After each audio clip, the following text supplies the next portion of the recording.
வாங்க இஞ்சி துவையல் எப்படி செய்யலான்னு பார்க்கலாம். அதுக்கு தேவையான பொருட்கள்: 3/4 கப் டைஸ் பண்ண இஞ்சி, 3/4 கப் துருவின தேங்காய், 1/2 டேபிள் ஸ்பூன் கருப்புளுத்தம்பருப்பு, ஒரு துண்டு புளி, உப்பு தேவையான அளவு, சிட்டிகை பெருங்காயம். இப்போ ஒரு கடாயில் எண்ணெய் ஊற்றிக்கலாம். மீடியம் ஃப்ளேம்லேயே இதை பண்ணிக்கலாம். எண்ணெய் சூடானதும் எடுத்து வச்சிருக்க 1/2 ஸ்பூன் உளுத்தம்பருப்பு சேர்த்துக்கிறோம்.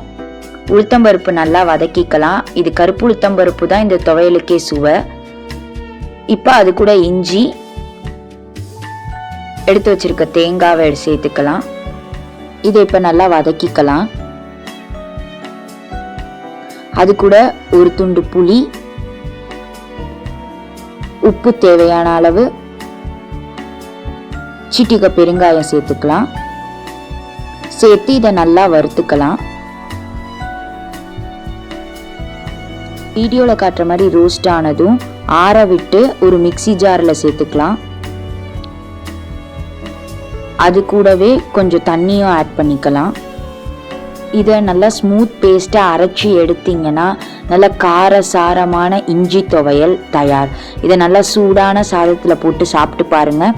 இதை அடிக்கடி சேர்த்துக்கிட்டிங்கன்னா சளி, செரிமான கோளாறு எல்லாமே சரியாகும். கண்டிப்பாக ட்ரை பண்ணி பாருங்கள். உங்கள் வீட்டில் எல்லாருக்குமே ரொம்பவே பிடிக்கும். Subscribe to Vidya Vlogs.